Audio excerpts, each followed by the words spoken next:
Here are a few passages from Marcus Aurelius. This one is Rise Above the Negativity. Let's begin. Tell yourself, the people I deal with today will be meddling, arrogant, dishonest, jealous, and surely. They are like this because they can't tell good from evil. But I have seen the beauty of good and the ugliness of evil. And I have recognized that the wrongdoer has nature related to my own, not of the same blood or birth, but the same mind, a mind possessing of the divine, and so none of them can hurt me. No one can implicate me in ugliness, nor can I feel angry at my relative or hate him. We are born to work together. To obstruct each other is unnatural. To feel anger at someone, to turn your back on him, these are obstructions. Choose not to be harmed, and you won't feel harmed. Don't feel harmed, and you haven't been. We all love ourselves more than other people, but care more about their opinion than our own. It can only ruin your life if it ruins your character. Otherwise, it cannot harm you, inside or out. The tranquility that comes when you stop caring what they say, or think, or do, only what you do. It's silly to try and escape other people's faults. They are inescapable. Just try to escape your own. Leave other people's mistakes where they lie.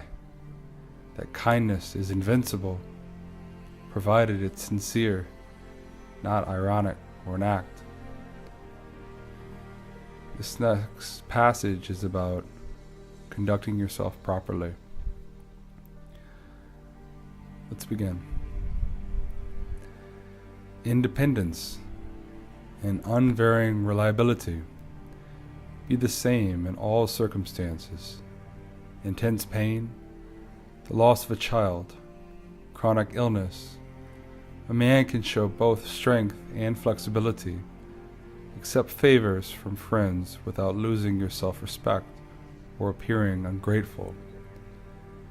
Fatherly authority in the home. Gravity without airs. To show intuitive sympathy to friends. Tolerance to amateurs and sloppy thinkers. The ability to get along with everyone.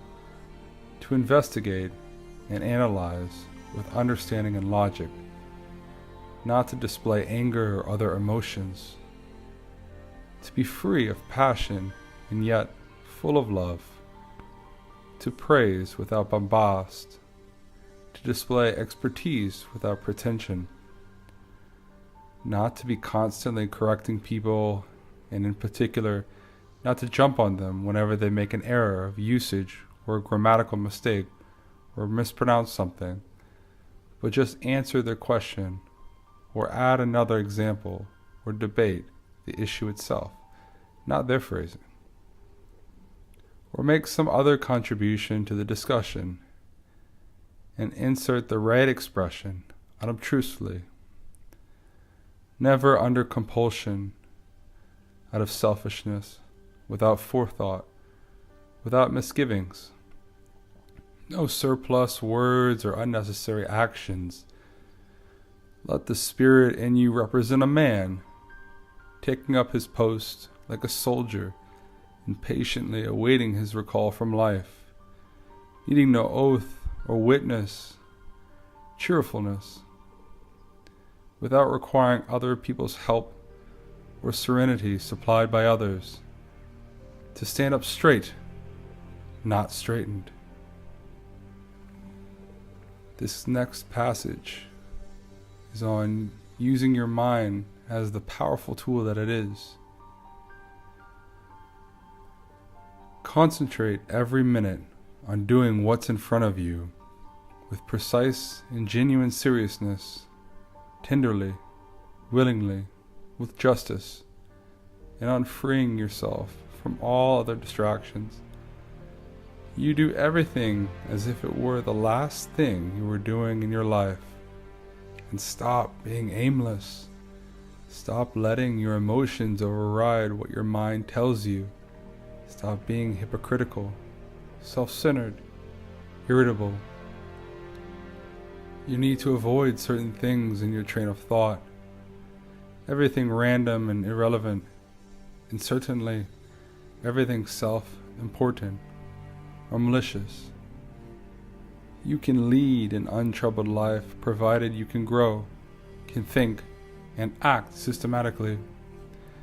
Not to assume it's impossible because you find it hard, but to recognize that if it's humanly possible, you too can do it.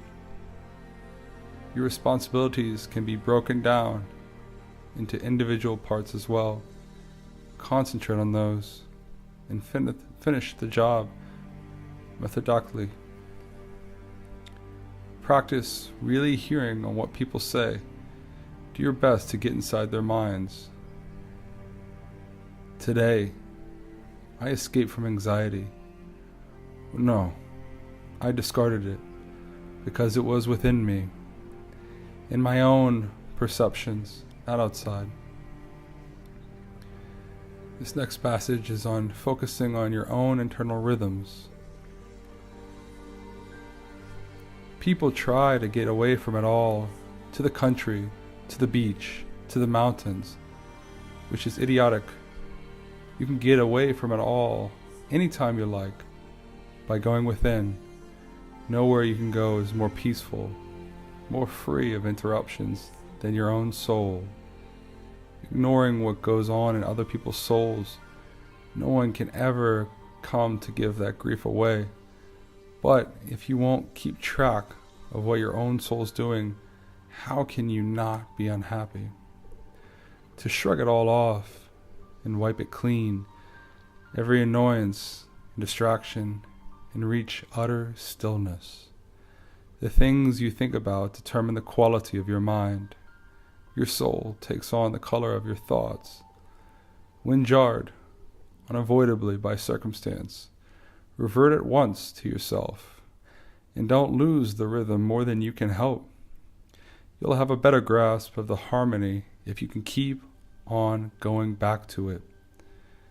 You have to assemble your life, action by action, and be satisfied if one achieves its goal as far as it can. No one can keep that from happening. This has been a reading from Marcus Aurelius.